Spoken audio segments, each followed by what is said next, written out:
Comigo aqui no estúdio, o colega jornalista Guto Tavares. Boa noite. Boa noite, Pedro Notaro, colegas do estúdio. Boa noite especial a toda a audiência que acompanha o Radar de Notícias pela TV Guarulhos e também pelas redes sociais.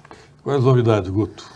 Pedro, lá na Câmara Municipal, a Câmara começa a se preparar, né? Daqui a 15 dias, menos de 15 dias, vai ter a primeira sessão já do ano, nas próximas 2 semanas.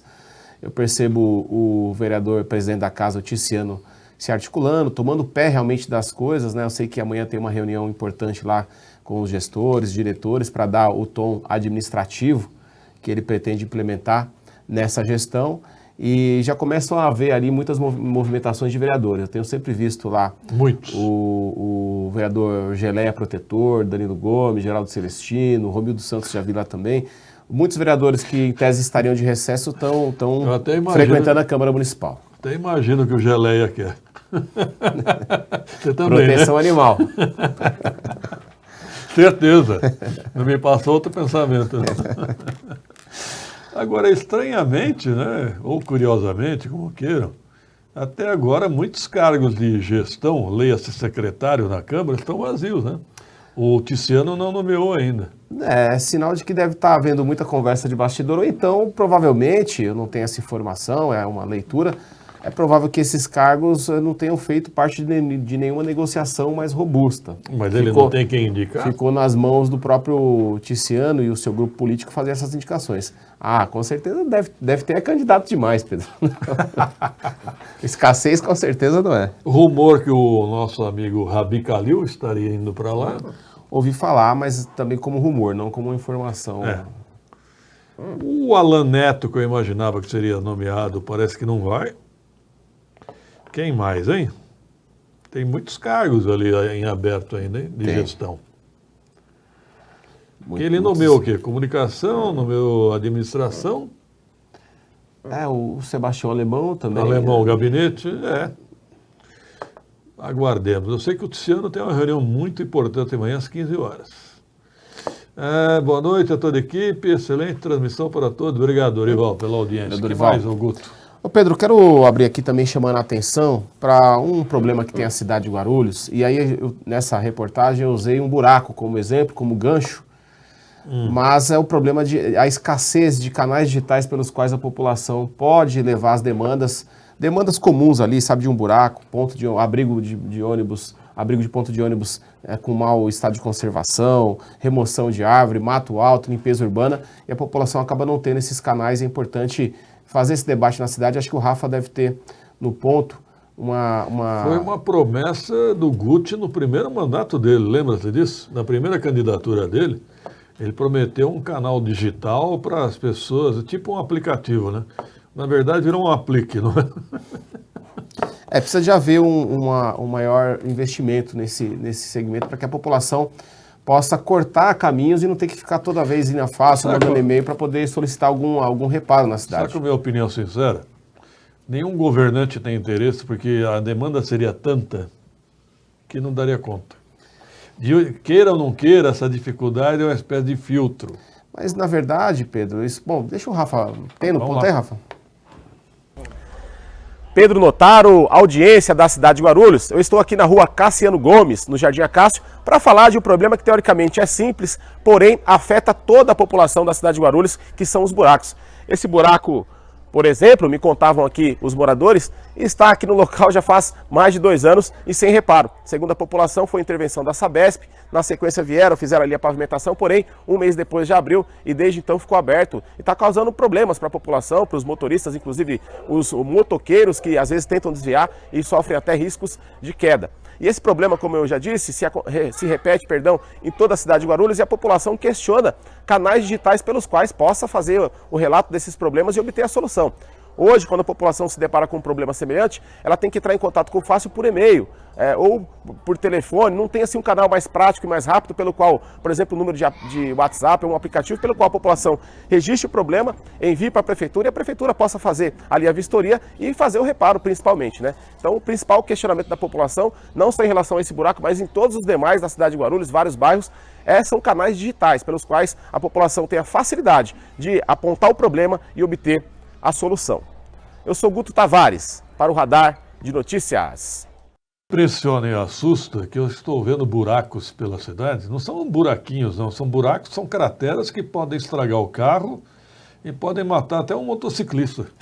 Tem que tomar bastante cuidado, tem que ter uma ação muito efetiva da prefeitura. Eu tenho observado muitas ruas sendo completamente recapeadas em várias regiões da cidade, desde a região central até as periferias.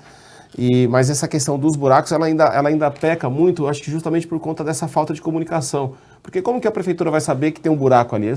O cidadão tem que ter um canal, quase agora você comentava dessa questão do filtro. Mas ela quer saber? Isso que eu quero dizer. Então, mas essa questão do filtro, por exemplo, que você comentava, por mais que não se atenda a todos, que realmente não vai ser possível, né? Mas que se possa ter essa informação pela gravidade, né? Você tem inteligência artificial, não é algo que eu domine, mas é importante que se pense nisso para se desenvolver, porque é o futuro da gestão pública, inclusive, né? A prefeitura é capaz de dizer que tem o Fácil. Vai lá, abra um expediente no Fácil. Então, eu às vezes preciso de alguns serviços no Fácil. O procedimento hoje está sendo, você tem que enviar um e-mail, eles recebem esse e-mail, aí encaminham para o setor responsável dá a resposta geralmente em 1 ou 2 dias. Para uma questão que é mais imediata, por exemplo, uma boca de lobo. Essas que de vez em quando chove, elas ficam expostas, ou então até criminosos furtam esse tipo de boca de lobo para poder vender por aí e fazer o consumo de drogas, por exemplo. É uma situação bastante perigosa. Aquilo ali, se uma pessoa cai ali dentro, um motoqueiro cai, pode perder a vida por conta disso. Então tinha que ter uma comunicação mais eficiente em relação a esse tipo de problema. Falando nisso, é engraçado, né? Você falou muito bem observado aí. Muitas pessoas pegam essas tampas aí e vendem na cara dura. Engraçado que ninguém nunca foi preso por comprar, né? Você que está observando, Guto e amigos, cresce aqui em Guarulhos 2 tipos de furtos. Quais? Step, de pneu step, de veículos. Uhum. Quem está furtando isso já tem algum lugar para vender. Eu me lembro que uma vez nós desbaratamos aqui na Avenida Timóteo Penteado, tinha um local que comprava e vendia step. Sim. Né? E sabe que ali no centro de Guarulhos, outro dia eu vi e chamou a atenção. Está crescendo o número de furtos de baterias de automóveis, sabia disso? Não sabia, Pedro. E sabe por quê? Tem gente comprando bateria usada aí por aí. Então é aquela questão da demanda, né? Se não tiver quem compre, não vai ter demanda para roubar, para furtar esse tipo de coisa. Imagina você, né? Geralmente você quando compra uma bateria, você deixa a sua velha lá. Exatamente. Da onde que o cidadão arruma uma bateria para vender? Aí é que tá, hein? É do furto. E aí é um caso até de segurança pública, né? Exatamente. Polícia investigar. Agora, as polícias, GCM, civil, militar, deveriam fiscalizar esse pessoal que está comprando bateria usada na cara dura, né? Na cara dura, né? Bem no centro de Guarulhos dá para ver gente comprando bateria usada. Eu já observei também. Ali próxima à Avenida Tiradentes, é preciso realmente fazer uma fiscalização. E não se trata aqui de um pré-julgamento, mas é preciso saber a origem do produto que você está sendo comercializado aí. Onde? Quem é que tem bateria sobrando para vender? Os indícios são todos, né, que não tem uma procedência legal. Estão furtando step, estão furtando bateria para vender, gente. O que está escrito lá, Guto? Bom, o Dan Lima Rodrigues diz o seguinte: tem tanto para se fazer, deveria ter mais assessores que trabalham na rua, não dentro de unidades de saúde, diz o Dan Lima. E por falar em saúde, tem uma pauta aqui também. O senhor Carlos Roberto de Deus, veja só o nome de Deus. O senhor Carlos Roberto tem 61 anos de idade, entrou em contato com a reportagem, porque no dia ele tinha uma cirurgia agendada para o Hospital Geral de Guarulhos, de hérnia. E aí, pouco antes de fazer essa cirurgia, que estava agendada para o dia 7 de agosto, ele foi notificado de que não deveria ir até o local, já tinha recebido todas as guias, com orientação, os procedimentos, que deveria ficar tantas horas em jejum, repouso, etc e tal. E estava se preparando, quando tocou o telefone, não vai poder ser feita a cirurgia. E isso foi no dia 7 de agosto que estava marcada essa cirurgia, e até agora o Hospital Geral ainda não deu retorno para ele, remarcando. Né? Então veja só a angústia, a situação lamentável como esse cidadão tem sido tratado pela gestão do Hospital Geral. Eu entrei em contato com a assessoria de imprensa do Hospital Geral, que é administrada pela SPDM, e eles informaram que a cirurgia foi adiada ou cancelada devido ao excesso de acúmulo de procedimentos devido à Covid. A Covid, a gente sabe que a Covid ela realmente foi uma situação muito séria, mas não pode ser desculpa para tudo. Aliás, eu me pergunto, Guto e amigos, esse zero a fila aí, serviu para alguma coisa? Até o momento eu não vejo resultado. Também não vejo ninguém elogiando, nem reclamando, nem nada. Não parece que não surtiu efeito nenhum. Pois é, tá aí até uma pauta Eu vi muita propaganda, isso eu vi. Vi muita propaganda. Quem é que me falou que alugaram cadeiras? Sabia disso? Que alugaram cadeiras para o povo sentar. Gastaram com cadeira. Agora, deu efeito esse zero a fila? Ah, não é possível que tenha dado efeito num curto prazo assim de tempo. E também. Lá na rua Sebastião dos Santos, na Transguarulhense, tomaram os buracos grandes e os menores. Não, taparam isso? Taparam os buracos grandes e os menores, porém os fundos não taparam. Bom, aí tem uma questão Getúlio Freire. Aí também é uma questão da qualidade do serviço prestado, né? E só para concluir aquela pauta do Hospital Geral, eu fiz novamente um contato lá com a administração para verificar pelo menos se é uma previsão de quando o cidadão, o senhor Carlos, poderá ser agendado para fazer o procedimento cirúrgico. Se eu conheço, vamos mandar fazer o processo tudo de novo. Então é que tá, aí você vê também o dinheiro público indo pelo ralo, porque para ele chegar ao ponto do médico marcar a cirurgia, agendar para ele fez todos os exames, vai ter que fazer tudo de novo, enquanto isso o cidadão fica lá angustiado, com a qualidade de vida dele prejudicada por uma questão de saúde. Então fica essa cobrança para o Hospital Geral, inclusive a gente tenta também, vamos aguardar um retorno do Hospital Geral, e sendo o caso, vamos acionar os deputados estaduais da cidade de Guarulhos. No caso aí tem o Jorge Wilson, tem o... líder do governo. O Márcio Nakashima também, que é um deputado atuante, para que eles entrem em contato por meio de suas assessorias e possam verificar o que está acontecendo lá no Hospital Geral. Boa pergunta, hein? Quem é que vai nomear os novos diretores do Padre Bento e do Geraldo Secap, hein? Boa noite. Vocês não acham que a palavra terroristas falada pelos jornais prejudicam muito a imagem do país pelo mundo afora? Não me lembro de termos terroristas até então. Ô, Márcio Oliveira, isso? Olha, nós tivemos sim casos de... Eu fui o primeiro a discordar dessa palavra. Para mim não houve terrorismo, houve vandalismo. Sim, concordo. Vandalismo. Agora, terrorismo houve naquela tentativa de explodir um caminhão de combustível no aeroporto. Aquilo é terrorismo. Colocaram explosivo num caminhão de combustíveis. Terrorismo é o que estão fazendo em algumas torres de energia pelo Brasil. 4 já foram derrubadas. 4. Então isso é terrorismo. Agora, aquilo que aconteceu lá no Palácio, no Supremo e no Congresso foi vandalismo condenável. Não que... É um vandalismo. Condenável, mas não chega a ser terrorismo. Tanto que alguns jornais agora já estão revendo a palavra. Estão usando invasores, golpistas. Até aí tudo bem, né? Como eu acho também, eu acho que exageraram, sabe como? Primeiro aliviaram demais, deixaram aquele acampamento em frente ao QG do Exército por muito tempo. Bobearam ali. Sim. Né? As Forças Armadas não deveriam ter permitido. Primeiro ponto. Segundo, quando invadiram lá os poderes, foram lá e prenderam todo mundo. Aí também não estava certo. Porque tinha gente lá que não participou da invasão. E nem do vandalismo. Exatamente, nem do vandalismo. Então, no meu entendimento, deveria ter feito igual ao Capitólio. Você vai identificando e vai prendendo. Não prender todo mundo de uma vez. Não, prenderam todo mundo e vamos soltar quem foi inocente. Até porque tem imagens, né? Aliás, eu não assisti, mas eu vi alguns vídeos relatando a edição do Fantástico desse final de semana. Diz que é muito rico em imagens dessas pessoas que... Um até que jogou aquele relógio histórico lá no chão. Então, realmente faz sentido. Eu também não concordo com o uso da palavra terrorismo, ou terroristas, para quem cometeu aquela baderna, e aqueles vândalos que cometeram uma ação criminosa, vergonhosa, repugnante, né? Porém, essa palavra terrorismo ela é muito pesada para esse caso em si. Até hoje o governo Lula até anunciou que vai rever a lei do terrorismo. Já chegaram à conclusão que não podem enquadrar os vândalos como terroristas. O governador Ibanez está afastado, inclusive ele menciona que o próprio Exército não permitiu a desmontagem do acampamento. Aliás, lá, né? Me permita dizer, eu acho injusto esse afastamento do governador Ibanez. É perceptível que ele estava inocente nisso aí. Não tenho essa certeza, mas acho que alguma ação deveria ter sido tomada, né? Tanto que a determinação de afastamento do secretário de Segurança... Não, mas daquele foi merecido, porque é o seguinte, porque ele avisava o governador, não, tá tudo tranquilo, tá tudo pacífico, para. Você viu o desespero do governador? O governador falou, inclusive, que ele viajou para os Estados Unidos sem nem comunicá-lo. Então...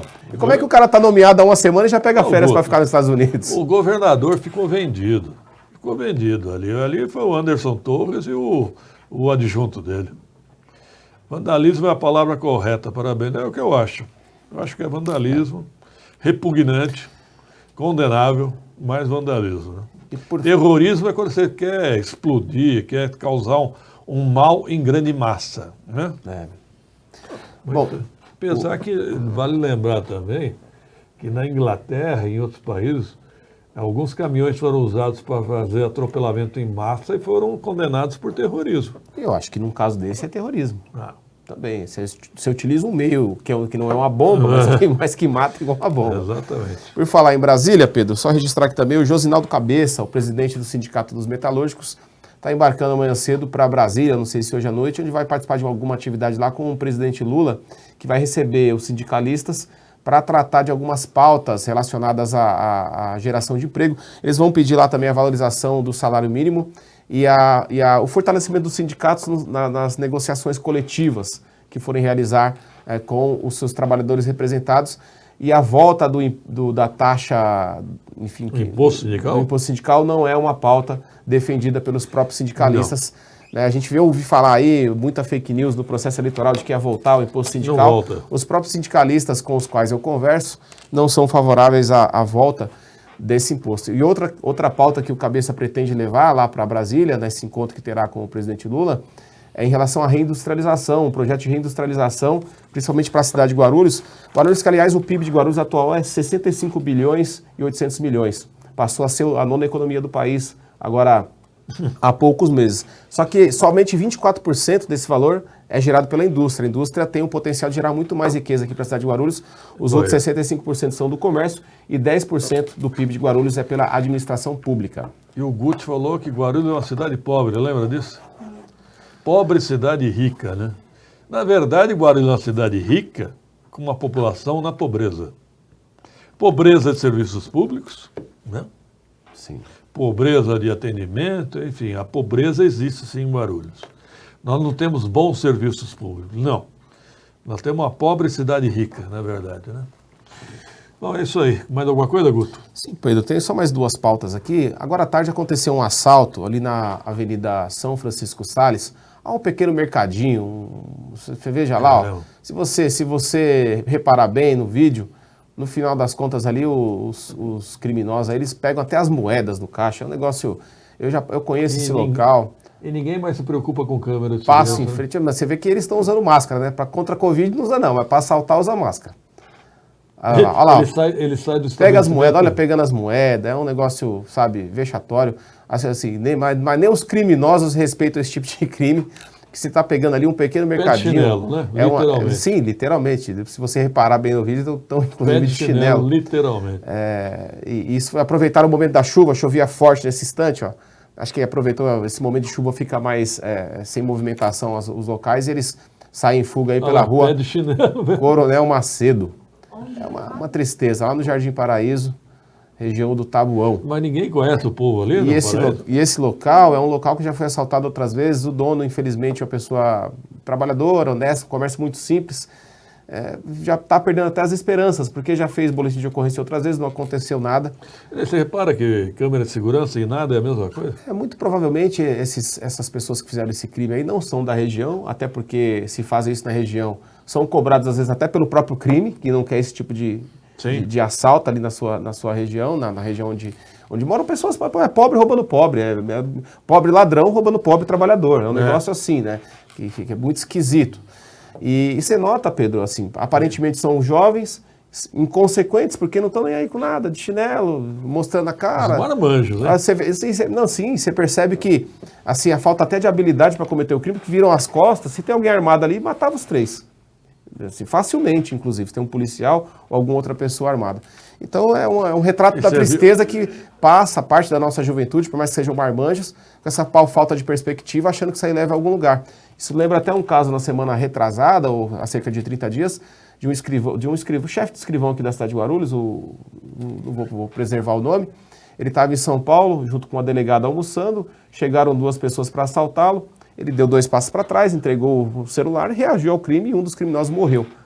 Então, assim, até comentava com ele que não comemoro nenhum tipo de morte, mesmo aquelas que infelizmente às vezes merecem, mas é uma juventude, uma molecada que sem consequência nenhuma por causa de um celular, ou mata ou morre. Eu acho estranho o seguinte, a polícia sempre fala, não reaja. Mas todo policial reage. Mas o policial é bem preparado para isso, né? Eu acho que a maioria dos policiais que reagem levam a melhor. O fator surpresa está com o bandido. Sim, sim. Mas, por exemplo, nesse caso eu vi o vídeo, até te mando depois em particular, ele entrega o relógio ali pro bandido, o bandido pega o celular, dá 2, 3 passos para trás, essa que o criminoso vira para poder roubar, provavelmente a delegada, ele reage. Até porque todo policial reage. Até porque é o seguinte, e se ele não reage? E o bandido vai revistar e vê que ele tá armado, nota que ele é policial, mata ele. Mas teve um PM outro dia que fingiu desmaio? Eu vi o vídeo. Aquele foi inteligente. Eu já vi, o Marcelo Lousada, aliás, o Marcelo, registrar aqui, o Marcelo... Obrigado pelo suporte, que é isso? Não sei se eu entro aqui em detalhes, Marcelo, mas o Marcelo auxiliou, ele é uma das pessoas que auxiliaram aquela mãe, que, sim, sabe? Foi na Câmara, né? Exatamente. O Marcelo... Foi ele e o Martelo. Exatamente. O vereador Martelo. Né? Exatamente. E o Marcelo... Parece que agora... Espero que a Prefeitura tenha resolvido. Sim, parece que agora, dia 22, vai ser entregue o leite para a Prefeitura, vai voltar a fornecer. Ótimo. Né? E, fechou? Pedro, para fechar, eu vi aqui no primeiro bloco, ou na abertura, o pessoal comentando sobre Carnaval. Tá de volta aí o Bloco do Chocalho. Para quem não conhece, é o Bloco do quê? Do Chocalho. Ah, bom. É muito animado. O Bloco do Chocalho tá de volta no dia 12 de fevereiro. Não é chacoalho? Não, do Chocalho. E sabe por quê? Porque é para crianças. É muito animado, eu já fui, acompanhei algumas vezes. Começou pequeno, com 2.000 pessoas. Na última edição já tinha 10.000 pessoas no ano de 2020. E volta depois de 2 anos por conta da pandemia. Vai ser na Rua Maria Tereza, número 515, no Santa Mena. Aliás, quem quiser conhecer um pouco mais, entra no Instagram, hein, que é @Pé no Chão Espaço. É uma atividade muito bacana que é organizado pela Gabriela Carvalho, pela Daniela Falcão. Elas que são, enfim, parceiras ali do Espaço Pé no Chão, que é um espaço de brincar para que as crianças tenham vivência. Elas tiveram essa ideia de fazer o Bloco do Chocalho, que é um carnaval irreverente, Pedro. Você vê só famílias lá, crianças se divertindo, músicas, aquelas mais tradicionais, aquelas marchinhas da época nem sua, mas provavelmente do seu pai, lá de 1950. Engraçado, né? Uma diferença aqui. Eu conheci a palavra como chacoalho, mas hoje em dia se fala chocalho. Estou chocado. Mas é muito bacana. Talvez para o Pedro, só se for como jornalista, né? Acho que não sei se o filho já tá bem criado, mas quem tem criança, por exemplo, eu tenho o Miguel, que é pequenininho de 6 anos, com certeza vou levá-lo, porque é uma diversão e não precisa ter preconceito, porque tem pessoas que têm preconceito com carnaval, é um negócio muito familiar. As músicas são aquelas das marchinhas de carnaval de 1950, 60, 70. Vocês vão escutar muito Silvio Santos cantando lá. É um clima nostálgico, de alegria. Inclusive, o Bloco do Chocalho e esse pessoal do Pé no Chão ajudaram naquela época o Tavinho. Lembra do caso do Tavinho? Lembro. Na época eles forneceram espaço lá, um outro empresário doou sorvete, venderam acho que mais de 1.000 picolés para ajudar naquela campanha do Tavinho. Então tá feito o convite, pessoal. Dia 12 de fevereiro, domingo, das 10 às 15 horas, Bloco do Chocalho, aqui na região do Santa Mena. Obrigado, Guto Tavares. Obrigado a você, Pedro. Obrigado a toda a audiência do Radar de Notícias. Vamos em frente. Já a Carlinha volta aqui no estúdio.